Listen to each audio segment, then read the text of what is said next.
دل زور سے دھڑک رہا تھا. بس یہی موقع ہے. نوین نے خود سے سرکشی کی اور ایک آہستہ سی مسکراہٹ لبوں پر پھیل گئی. نوین نے ایک لمحہ گھڑی کو دیکھا اور پھر بغیر کسی ہچکچاہٹ کے فائل کو کلائنٹ کے ای میل پر بھیج دیا. بس ایک کلک کی دوری تھی اور کمپنی کی تمام کمزوریاں کلائنٹ کے سامنے تھی.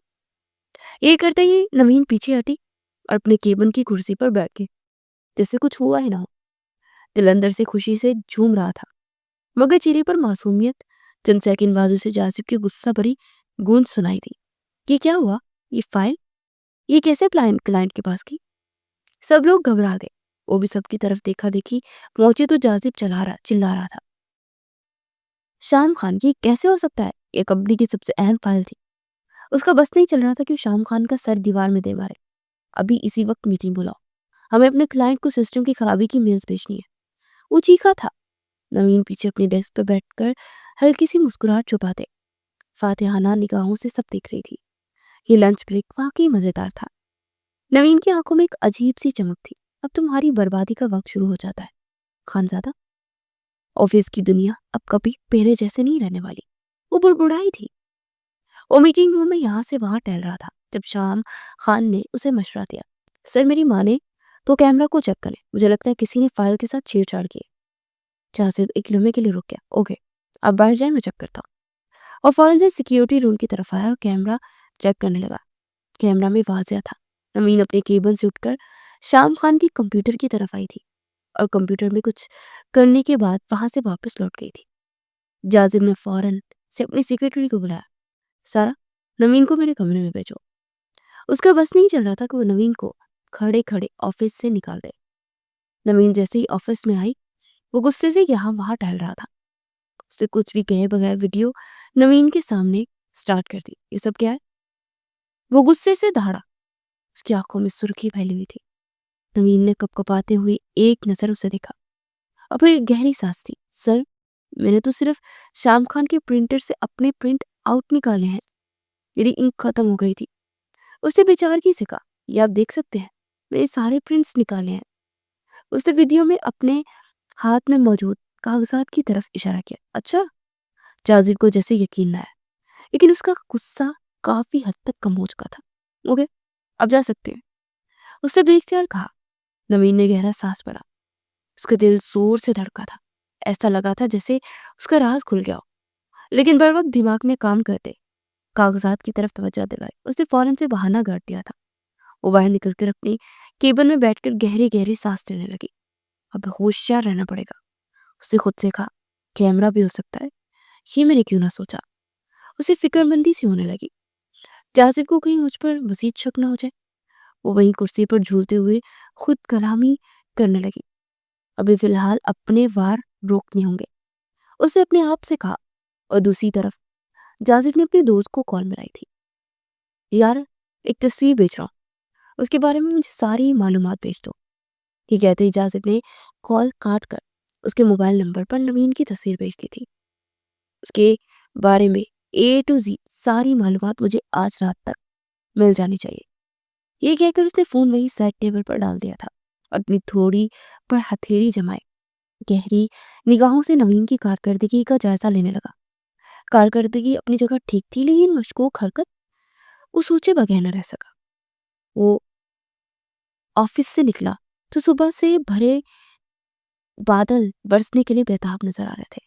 تیز بارش شروع ہو گئی اور پھر تھمنے کا نام ہی نہیں لے رہی تھی.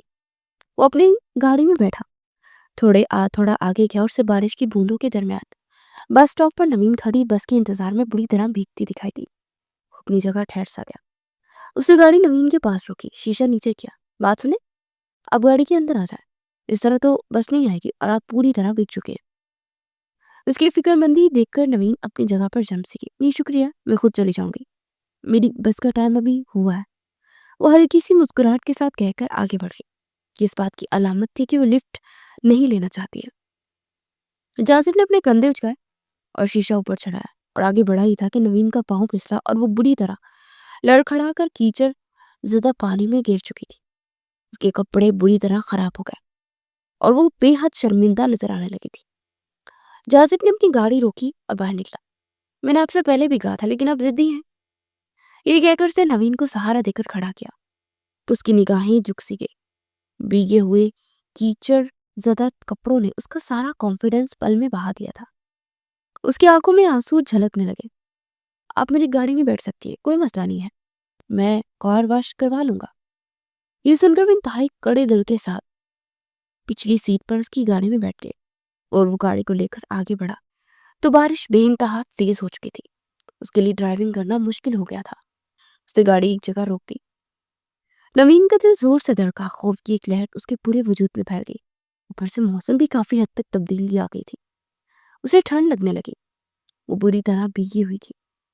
جازب نے ایک نظر اسے دیکھا اور پھر اے سی بند کر دیا, لیکن پھر بھی اس کی کپاہٹ میں کوئی کمی نہ آئی. اس کے ہونٹ نیلے پڑنے لگے. اب ٹھیک ہے؟ جازب نے پیچھے مڑ کر دیکھا تو اس نے نفی میں سر ہلایا. جازب نے فوراً سے اپنا گرم کوٹ اتار کر اسے دے دیا. یہ پہن لیجیے. وہ تذبذب کا شکار نظر آنے لگی. دیکھیں, یہ سوچنے کا وقت نہیں ہے, آپ یہ کوٹ لیں اور پہن لیجیے, ورنہ شاید آپ کو آکسیجن کی کمی بھی ہو سکتی ہے. یہ سنتے اس نے جلدی سے کوٹ پہن کر اپنے آپ کو گرمی پہنچانے کی کوشش کی اور تھوڑی دیر میں اس کی حالت کافی حد تک سنبھل چکی تھی. جازب نے دوبارہ ڈرائیونگ شروع کر دی تھی. آپ مجھ سے ناراض ہیں کیا؟ جازب نے کہا تو اس نے ایک نظر اس پر ڈالی. نہیں, میں بھلا آپ سے کیوں ناراض ہونے لگی؟ ناراض ہونے کے لیے رشتہ ہونا ضروری ہے نا, اور میرے اور آپ کے درمیان کوئی رشتہ نہیں ہے. اس نے تفصیلی جواب دیا. تو جازب اپنی جگہ ٹھہر سا گیا. بے شک میں مانتا ہوں کہ ہمارے درمیان کوئی رشتہ نہیں ہے, لیکن میں آپ کا باس ہوں اور آپ میری امپلائی ہیں. یہ رشتہ ہی کافی ہے. آپ کو میرا شک کرنا برا لگا ہے؟ وہ ہنس پڑی. نہیں, بالکل بھی نہیں, آپ باس ہیں, آپ تو ہر کسی پر شک کر سکتے ہیں, پھر میری کیا اوقات؟ نوین نے دو بدو جواب دیا تھا. تبھی اس کی نظر بدلے ہوئے راستے پر پڑی. یہ آپ مجھے کہاں لے کر جا رہے ہیں؟ وہ مسکرایا. ہم میرے گھر جا رہے ہیں. یہ سن کر وہ چھل پڑی. لیکن میرا گھر تو بالکل الگ روٹ پہ ہے نا. اسے واقعی میں ڈر لگنے لگا تھا. جازب نے ایک نظر پیچھے مڑ کر دیکھا. ڈرے مت, میں کچھ نہیں کروں گا, نہ آپ کو سزا دوں گا, نہ آپ کو اپنے گھر اس لیے لے کر جا رہا ہوں کہ آپ کا گھر کافی دور ہے اور اس طوفانی بارش میں مجھ سے مزید ڈرائیونگ نہیں ہو رہی ہے. اس لیے آپ کچھ دیر میرے گھر میں ٹھہریں, اور جیسے ہی موسم سنبھلتا ہے میں آپ کو آپ کے گھر ڈراپ کر دوں گا. یہ سن کر اس نے اپنا ماتھا پیٹ لیا. یہ آپ کو پہلے بتانا چاہیے تھا نا, پھر آپ کو لفٹ ہی نہیں دینی چاہیے تھی. وہ غصے سے بھڑک اٹھی. ہاں, مانتا ہوں غلطی ہو گئی ہے, لیکن سدھارا بھی تو جا سکتا نا. آپ کو اپنے گھر والوں سے ملوا رہا ہوں. یہ سن کر نوین نے خود سے سر جھٹکا. مجھے آپ کے گھر والوں سے ملنے میں کوئی دلچسپی نہیں ہے, اس نے دھیرے سے کہا. لیکن یہ بات جاسد نے باقاعدہ طور پر محسوس کی تھی اور سن بھی رہی تھی, لیکن اس نے کوئی جواب نہ دیا. گاڑی ایک شاندار بنگلے کے سامنے رکی. جازد باہر نکلا اور اس کی طرف کا دروازہ کھول کر اندر چلا گیا. عجیب مصیبت ہے, وہ بڑبڑائی اور اپنے گندے کپڑوں کے ساتھ اس کا کوٹ پہنے اندر داخل ہوئی تو گویا وہاں موجود تینوں افراد اسی کا انتظار کر رہے تھے. السلام علیکم بیٹا, کیسی ہو؟ بھاری آواز پر اس نے نگاہیں اٹھا کر دیکھا تو وہ شخص کوئی اور نہیں بلکہ شاہزیب خانزادہ تھے. اسے کوئی جواب نہ دیا, بس سر کو ہلکا سا جنبش دے کر جازب کی تلاش میں نظر جو دہرائی. وہ اپنی سیڑھیوں سے اتر کر اس کی طرف متوجہ ہوا. آپ یہاں سے لیفٹ لے کر واش روم میں چلے جائیے اور چینج کر دیجیے, ملازمہ آپ کو اپنے کپڑے دے دے گی.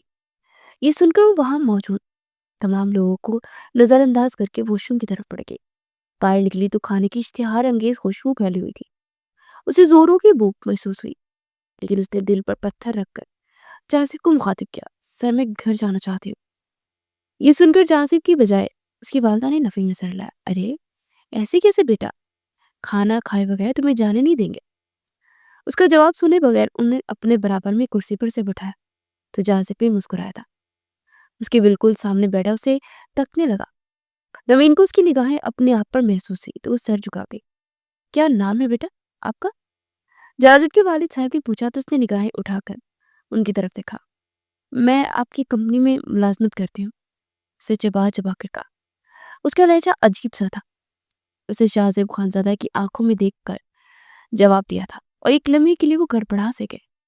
اچانک کیوں انہیں اس کی آنکھوں میں ایک عجیب محسوس ہوئی تھی, جیسے انہوں نے یہ آنکھیں پہلے کہیں دیکھ رکھی, لیکن کہاں, یہ انہیں یاد نہیں آ رہا تھا. تمہارے والدین یہ سوال جہازیب خانزادہ کی طرف سے آیا تو اس نے ایک نظر انہیں دیکھا، پھر سر جھکا لیا۔ باپ مر گیا اور ماں وہ بھی۔ اس کا لہجہ دکھی سا ہو گیا۔ سوری بیٹا۔ انہوں نے اس کے سر پر شفقت سے ہاتھ رکھتے اپنا ہاتھ آگے بڑھایا تو وہ دانستہ طور پر اپنا سر جھکا گئی اور یوں وہ ہاتھ نہیں رکھ پائی تھی۔ یہ منظر وہاں موجود تمام لوگوں کو چبھا تھا۔ اسے کھانا بھی نہیں کھایا تھا۔ مجھے بھوک نہیں ہے، بس مجھے گھر جانا ہے سر۔ وہ منت کرنے لگی تو جازب نے اپنا کھانا ادھورا چھوڑا اور پھر کھڑکی کے پاس جا کر کھلے آسمان کو دیکھا۔ بارش بند ہو چکی تھی۔ بیٹا کھانا تو کھا لو۔ جازب کی والدہ شاید حد سے زیادہ خوش اخلاق تھی۔ نہیں آنٹی، نانی ہے میری، وہ فکر کرتی ہوں گی، بوڑھی ہے۔ اس موسم میں اگر میں انہیں نظر نہ آئی تو شاید وہ بہت زیادہ پریشان ہو جائے۔ اس پورے گھر میں اگر اسے کوئی بے ضرر ذرا سا محسوس ہوا تھا وہ جازب کی والدہ ہی تھی۔ جازب نے خاموشی سے قدم باہر بڑھا دیے اور پھر گاڑی میں اس کا انتظار کرنے لگا۔ اس کے پیچھے چلی گئے۔ مجھے اچھا نہیں لگا تھا۔ گاڑی سڑک پر دھلانے لگی تو اس نے کہا، کیا اچھا نہیں لگا تھا؟ وہ حیران ہوئی، تمہارا اس طرح گھر والوں کے اخلاق کا جواب دینا۔ وہ تم سے کھانے کا کہہ رہے تھے اور تم جانے کی باتیں کر رہی تھی۔ اداسی سے مسکرائی۔ نہ کھانے کی بہت سی وجوہات تھی، آپ کبھی نہیں جان پائیں گے، وہ بے خیالی میں کہہ گئی تھی۔ مثلاً؟ اس سے پوچھا۔ کچھ نہیں، میں اپنی پرسنل باتیں عیاں کرنا مناسب نہیں سمجھتی۔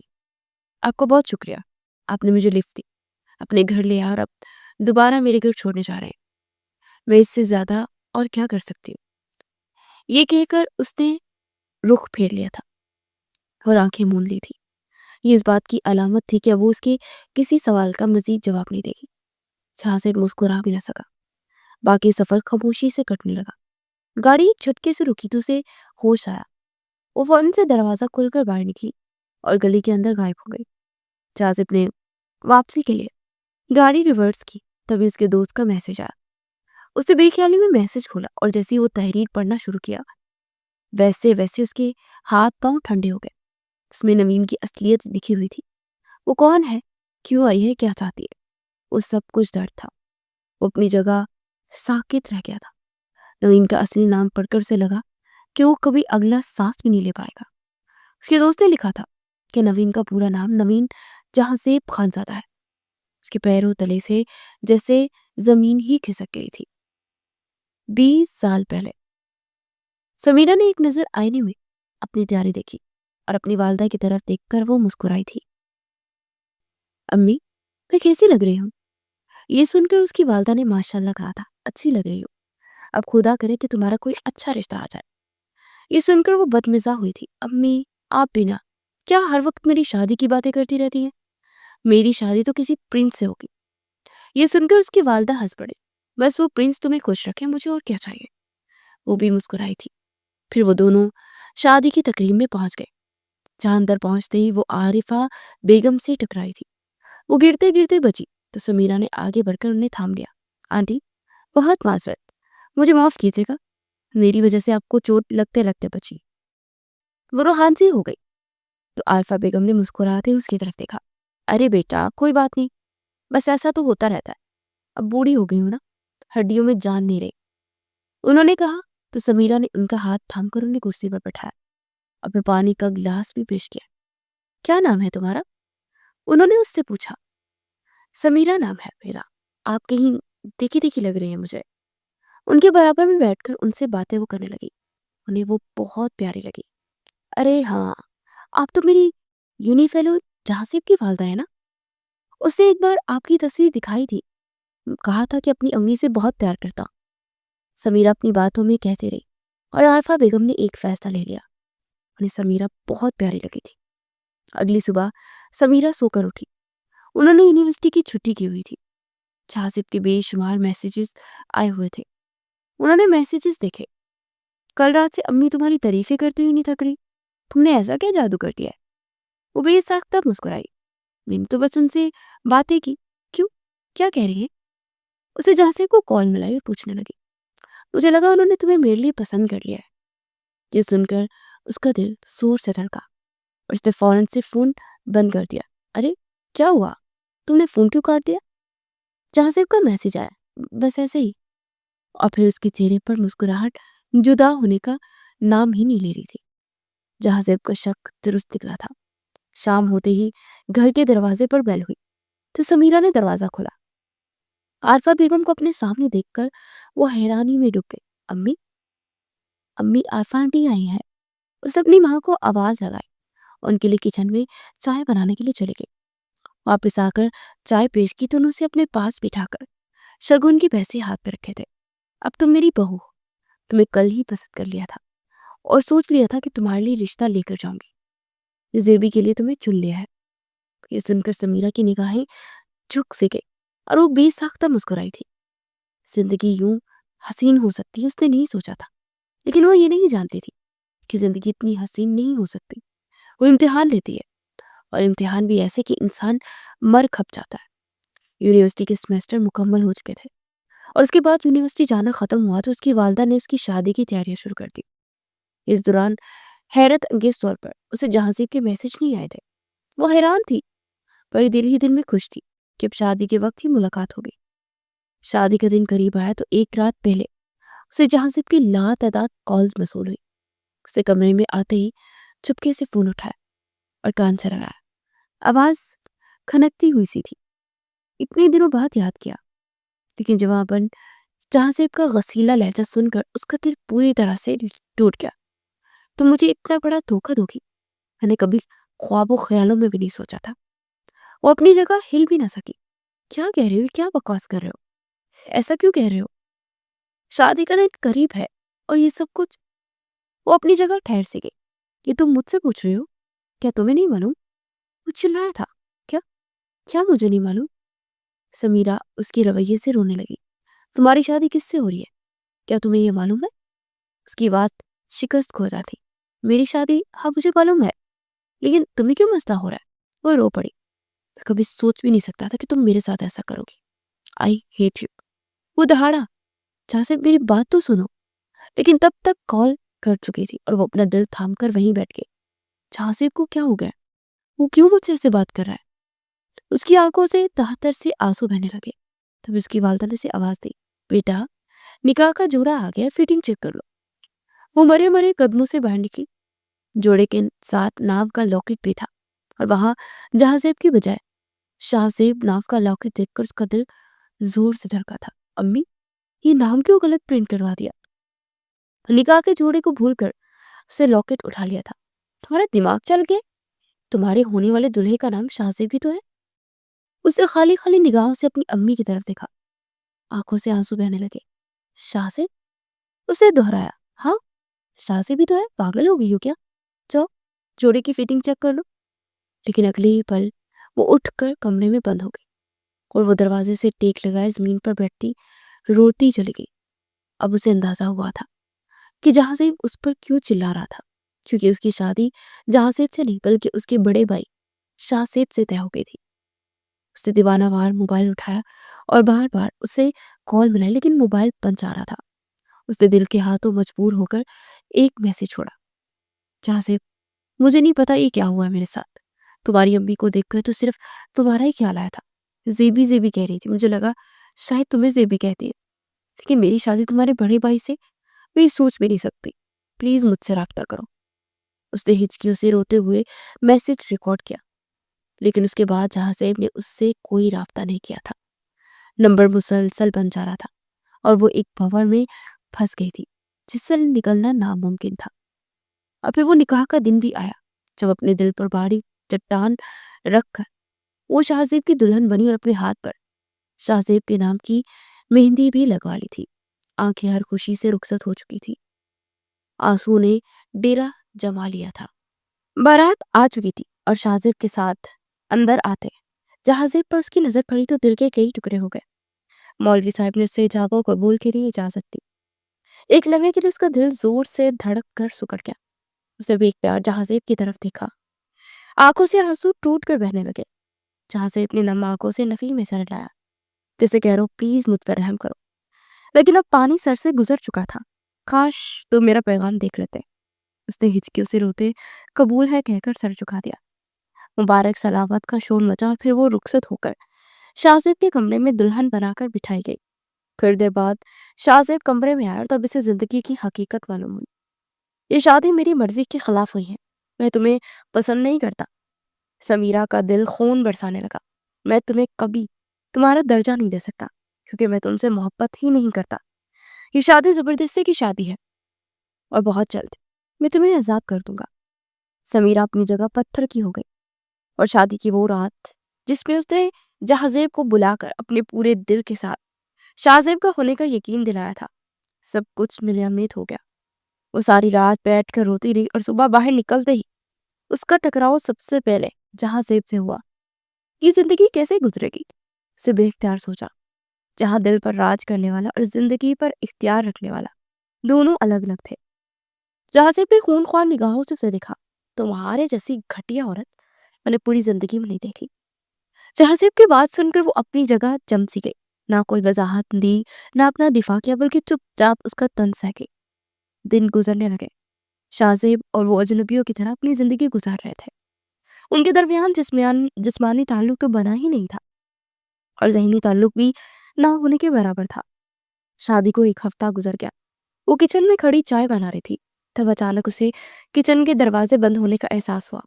جیسے ہی پیچھے مڑ کر دیکھا تو خوف کے مارے اس کی چیخ نکل گئی۔ شاہزیب نے فوراً سے آگے بڑھ کر اس کے منہ پر ہاتھ رکھا۔ خبردار اگر ایک آواز بھی نکالی تو آج یہی تمہاری موت رقم کر دوں گا۔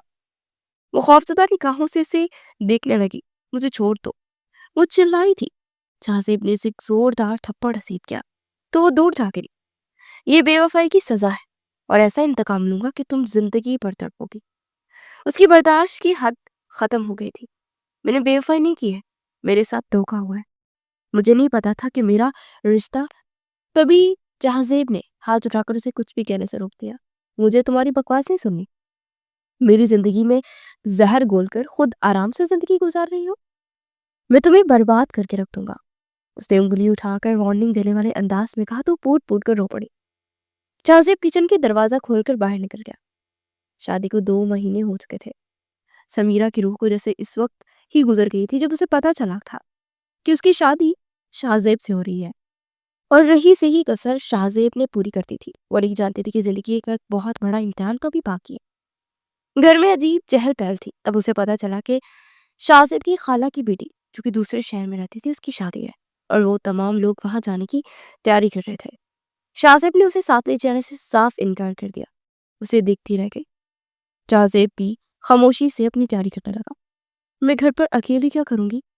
آپ مجھے میری امی کے گھر چھوڑ دیں۔ اس نے شاہزیب سے کہا، یہ سارے چونچلے تم خود کرو، جب ہم جائیں گے تو تم بھی وہاں چلی جانا۔ اس نے بھی اپنا بیگ پیک کیا تھا، لیکن اپنی ماں کے گھر جانے کے لیے وہ یوں صبح اس کی زندگی میں ایک سکون بڑی صبح تھی، لیکن یہ اس کی غلط فہمی تھی۔ وہ اپنی امی کے گھر موجود تھی، تبھی اس کی امی پڑوس کی رشیدہ آنٹی سے ملاقات کے لیے گئی تھی جن کے شوہر کا انتقال ہو گیا تھا، اور وہ صحن میں بیٹھی اپنی زندگی پر غور کر رہی تھی۔ جب بیرونی دروازے پر دستک ہوئی، اس نے اٹھ کر دروازہ کھولا تو سامنے جہازیب کو دیکھ کر اس کی چیخ نکلی، تم شادی میں؟ اس سے پہلے کہ وہ کچھ کہتی اگلی بار جہازیب نے آگے بڑھ کر دروازہ بند کیا اور اسے گھسیٹتا ہوا اسی کے کمرے میں بستر پر دھکا دیا تھا۔ میں نے تمہیں کہا تھا نا کہ تم سے انتقام لوں گا، آج تم میرا انتقام دیکھو گی۔ یہ کہہ کر اس نے اپنا شرٹ اتار کر اسے بیڈ پر دھکا دیا اور اپنا پورا وجود اس پر حاوی کر دیا تھا۔ وہ بلک بلک کر اپنے آپ پر اس کا جھکتا وجود ہٹانے لگی، لیکن وہ ہر حد پار کر چکا تھا۔ جہازیب نے اپنے بدلے کی آگ میں سمیرہ کو برباد کر دیا تھا، اور پھر سمیرہ کو ایسی چپ لگی کہ جیسے اس کی زندگی میں بہت بڑا حادثہ گزر گیا ہے۔ اسے اس بات کو سب سے چھپا لیا۔ جہازیب کے بدلے نے اس کی روح تک کو زخمی کر دیا۔ وہ اپنے سسرال 1 ہفتے بعد واپس آ گئی، پہلے سے زیادہ کمزور، آنکھوں کے گرد ہلکے اور روح پر لگا زخم۔ وہ ان چیزوں کے ساتھ زندگی گزارنے لگی۔ 1 مہینے بعد اس کی طبیعت خراب ہوئی اور اسے گھبراہٹ کا احساس ہوا، اور تب اس کی 14 تک روشن ہو گئی۔ ڈاکٹر نے جو بات کی اسے سن کر شاہزیب اپنی جگہ ٹھہر گیا۔ وہی سمیرہ کو لگا کہ قیامت آئے گی، اور پھر قیامت آئی تھی۔ ڈاکٹر کے جاتے ہی شاہزیب نے اسے زوردار تھپڑ رسید کیا کیونکہ وہ ماں بننے والی تھی۔ جب میں نے تمہیں چھوا تک نہیں ہے تو پھر یہ بچہ کس کا ہے؟ وہ دونوں ہاتھ جوڑ کر بری طرح رو پڑی۔ جہازیب کا، اس نے میرے ساتھ بہت غلط کیا۔ لیکن شاہزیب بجائے جہازیب پر برسنے کے الٹا اس نے سمیرہ پر تشدد کرنا شروع کر دیا اور اسے مار مار کر لہو لہا کر دیا، اسے دھکے مار کر گھر سے نکال دیا۔ شاہزب اپنی اپنی آنکھوں سے یہ منظر دیکھ کر مسکرا کر اسے دیکھا تھا۔ میں نے کہا تھا نا تم سے بدلہ لوں گا اور تم کہیں کی نہیں رہوگی۔ دیکھ لو تم واقعی کہیں کی نہیں رہی ہو۔ شاہزب نے کھڑے کھڑے اسے طلاق دے دی تھی۔ ایسی بد کردار عورت سے تو بہتر ہے میں کوارا ہی مر جاتا ہے جو کسی اور کی گندی اولاد کو میری اولاد کر رہی ہے۔ سمیرہ اپنی صفائیاں ہی دیتی رہ گئی جہاں سے ان سب میں پارسا بنا کھڑا اس کی رسوائی کا تماشا دیکھتا رہا۔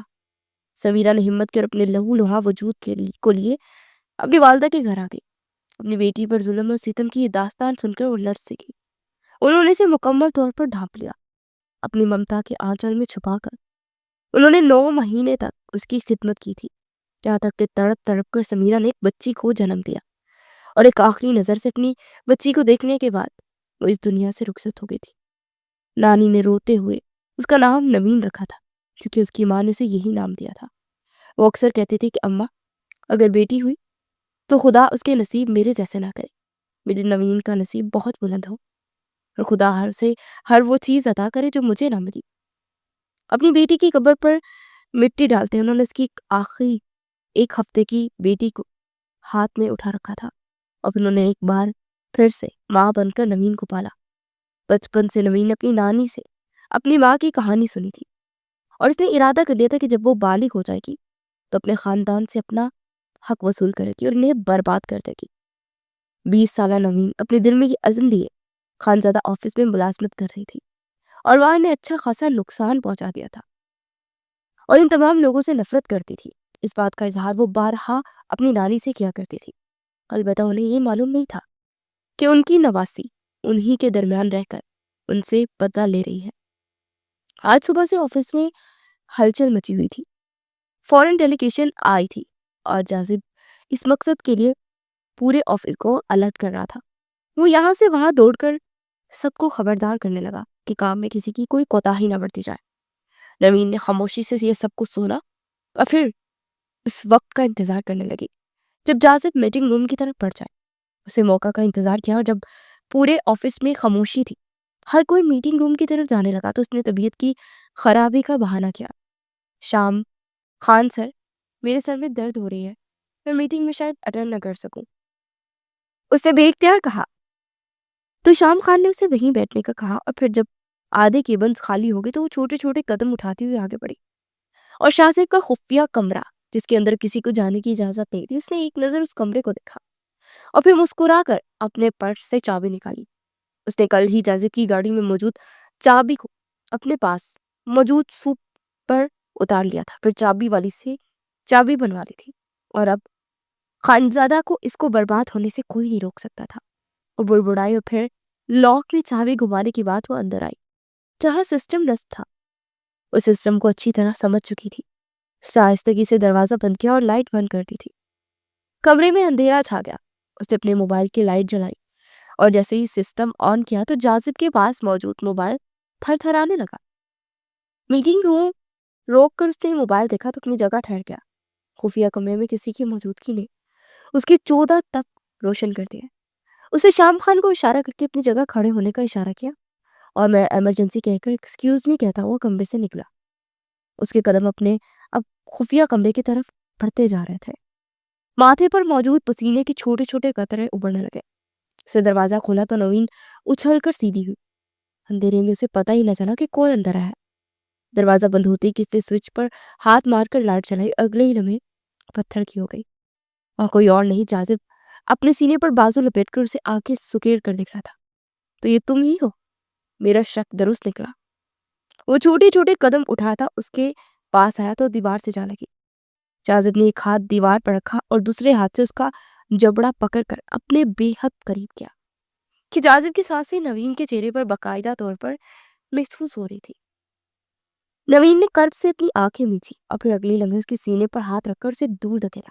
ہاں، یہ میں ہی تھی جس نے شام خان کی کمپیوٹر سے فائل بھیجی۔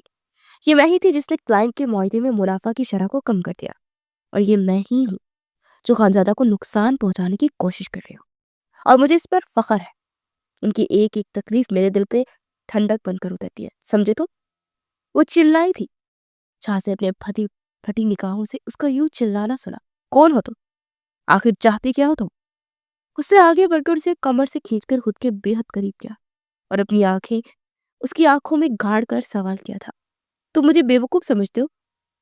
تم سب کچھ جان گئے ہو کہ میں کون ہوں؟ میں نوین جہازیب خانزادہ، سمجھے تو؟ اسے ایک بار پھر سے اسے دور دھکیلا۔ وہ وہی زمین پر بیٹھ کر بلک بلک کر رو پڑی۔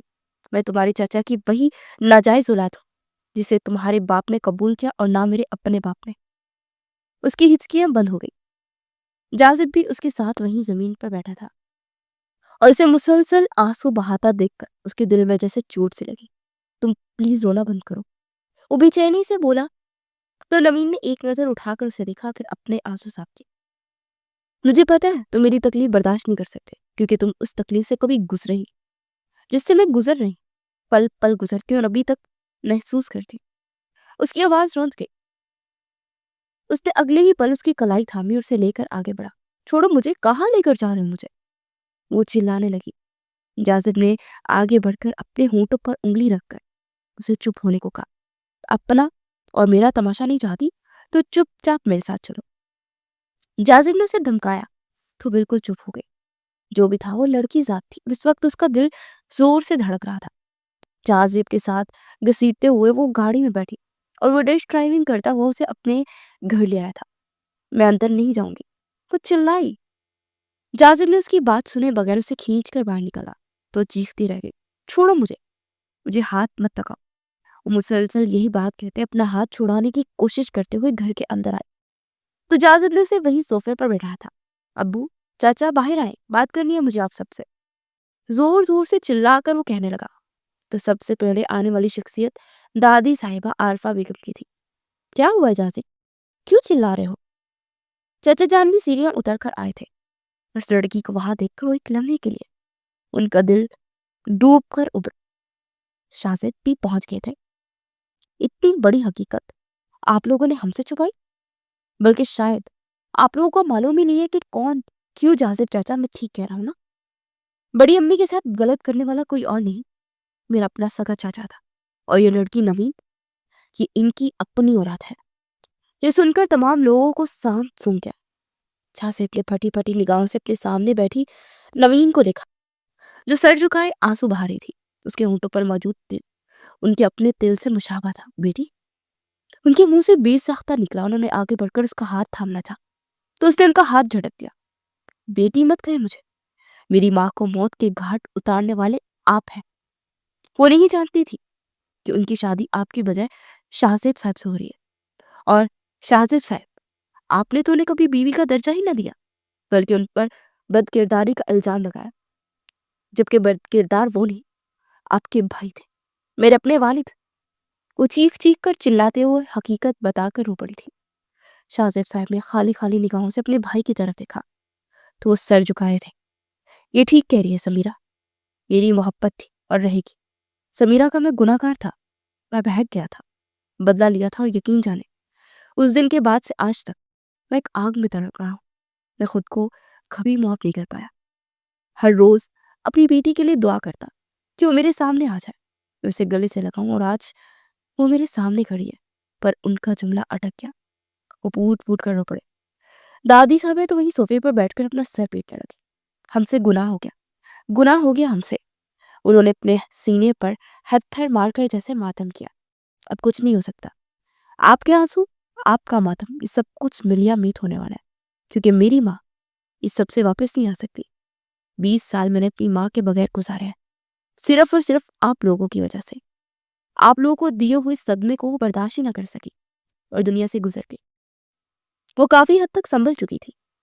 شاہزیب صاحب آگے بڑھ کر اس کے قدموں میں گرتے تھے۔ مجھے معاف کر دو، اگر تم معاف کر دو گی بیٹی تو شاید یہ روح اور جسم کا تعلق آرام سے ختم ہو سکے۔ انہوں نے اپنے دونوں ہاتھ جوڑ کر نوین کی منتیں کی۔ شاہزیب صاحب نے بھی اپنے ہاتھ جوڑے تھے۔ میں گناہ گار تھا، مجھے افسوس ہے۔ شاہزیب صاحب تو اس کی قدموں میں ابھی تک جھکے ہوئے تھے۔ میرا سب کچھ تمہارے نام ہے، بس مجھے اس کے بدلے صرف تمہاری اور تمہاری ماں کی معافی دلوا دو۔ وہ خود بھی جذباتی ہو گئی تھی اور روتے ہوئے اسے اپنے باپ کے سر پر ہاتھ رکھ دیا۔ یہ معافی تو نہیں ہے، لیکن نرمی کا آغاز ضرور ہے۔ معاف کرنے میں تو شاید صدیاں لگ جائے۔ مجھ سے کسی قسم کی امید مت رکھے گا۔ وہ رو پڑی تھی اور جیسے ہی جانے لگی تو جازب نے اس کا ہاتھ تھام لیا۔ اپنی امانت تو واپس دیتی جاؤ، چچا نے سب کچھ تمہارے نام کر دیا ہے۔ یہ کہہ کر اس نے فائل نوین کی طرف بڑھائی تو نوین نے وہ فائل اپنے ہاتھ میں لے کر 2 ٹکڑے کر کر وہی جہاں زیب صاحب کے قدموں میں رکھ دی۔ اس بات کی پرواہ نہ پہلے تھی نہ اب ہے۔ اب میں سکون سے جینا چاہتی ہوں۔ وہ روتے ہوئے باہر آ گئی اور پھر نانی کے پاس آتے ان کی باہوں میں جھول گئی۔ اسے بخار نے آ گرا تھا۔ نیم غنودگی میں سے اپنے پاس کسی کی موجودگی کا احساس ہوا۔ اس نے بامشکل اپنی بند ہوتی آنکھیں کھول کر دیکھا تو اسے حیرت کا شدید جھٹکا لگا۔ سامنے جہاں سے اس کا ہاتھ تھامے آنکھوں میں نمی لیے اسے دیکھ رہا تھا۔ اٹھ جاؤ ورنہ میں جیتے جی مر جاؤں گا۔ میں تمہیں اپنے دل دے بیٹھا ہوں اور نہیں چاہتا کہ ایک بار پھر سے کوئی جہازیب اور سمیرہ الگ ہوں۔ میں یہ کہانی دوبارہ نہیں بنانا چاہتا۔ مجھے معاف کر دو لیکن تم ایک بار آنکھیں تو کھولو۔ وہ مسلسل اپنی آنکھیں بند کیے اس کے ہاتھوں کو اپنی آنکھوں سے لگائے باتیں کر رہا تھا۔ جب نوین نے نگاہیں جھکا کر اپنا ہاتھ کھینچا تو ہڑبڑا کر سیدھا ہو بیٹھا۔ تم ٹھیک ہو؟ ٹھیک ہو نا تم؟ وہ دیوانہ وار اس کا چہرہ اپنے ہاتھوں میں پیالے میں بڑھ کر پوچھنے لگا۔ میں ٹھیک ہوں۔ نوین نے رخ پھیر لیا تو جازب نے انگلی کے اشارے سے اس کا چہرہ اپنی طرف کیا۔ کیا تم مجھ سے شادی کرو گی؟ جازب کا سوال اتنا اچانک تھا کہ وہ پوری جان سے کانپ گئی۔ میں تھک گئی ہوں۔ بدلے اور انتقام کی آگ نے مجھے تھکا دیا ہے۔ وہ بولی بھی ٹھیک تو کیا؟ جازب دیکھتا مسکرایا پھر اس کے بالوں کو کان کے پیچھے کر کے اس نے اس کا ہاتھ تھام کر اپنے لب اس کے ہاتھوں پر رکھ دیے تھے۔ میں جانتا تھا کہ تم انکار نہیں کرو گی۔ میں تمہیں اپنی زندگی میں شامل کرنا چاہتا ہوں۔ تمہیں اعتراض تو نہیں ہے نا؟ نوین نے روتے ہوئے نفی میں سر ہلا دیا۔ تم ان سب سے الگ ہو۔ یہ میں پہلی ملاقات میں ہی جان گئی تھی۔ تمہارے سینے میں دل کی جگہ نرم دھڑکن ہے، یہ میں پہچان گئی تھی اور تم میرے لیے ایک اچھے لائف پارٹنر ثابت ہو سکتے ہو، یہ مجھے معلوم ہو گیا تھا۔ نوین نے اس قدر تفصیل سے تجزیہ کیا تھا کہ وہ گہری مسکراہٹ سے اسے دیکھتے ہوئے اپنی زندگی میں قبول کرتے اپنی دلہن بنا گیا تھا۔ میں آپ کے ساتھ آپ کے گھر میں نہیں رہوں گی، نوین نے شرط رکھی اور جازب نے وہ شرط قبول کر لی۔ اسے لے کر اپنے اپارٹمنٹ میں آ گیا۔ نوین نے اپنی نانی کو ساتھ رکھنے کی شرط رکھی تھی، جازب نے وہ بھی قبول کر لی۔ کوئی اور حکم جانا؟ اسے شرارت سے اس کے ماتھے پر بوسہ دیتے اسے اپنی باہوں کی حصار میں لے کر پوچھا تھا۔ اور کچھ بھی نہیں ہے، اسے سر جھکایا۔ تبھی جازب نے اسے خط دیا تھا۔ وہ چچا جان کا خط ہے، تم انہیں معاف کر دو نوین۔ نوین نے بہتی آنکھوں سے خط پڑھا۔ میرا سب کچھ تمہارے نام ہے، میں تمہارا مجرم ہوں جانتا ہوں، لیکن یہ دل بھی کہتا ہے کہ ایک نہ ایک دن تم مجھے بابا ضرور کہو گی۔ تمہیں نوین ہچکیوں سے رو پڑی تھی۔ بابا میں نے آپ کو معاف تو کر دیا لیکن میں اپنی ماں کے غموں کو نہیں بلا سکتی، اس لیے میں آپ کے سامنے نہیں آ سکتی۔ اس نے خود کلامی کی تھی اور وہ خط پھاڑ کر ڈسٹ بین میں پھینک دیا تھا۔ زندگی رہی تو شاید پھر کبھی آپ کو بابا کہہ کر پکاروں، لیکن یہ ناممکن سا ہے۔ اس نے کھڑکی میں کھڑے ہو کر چاند کو تکتے ہوئے سوچا تھا۔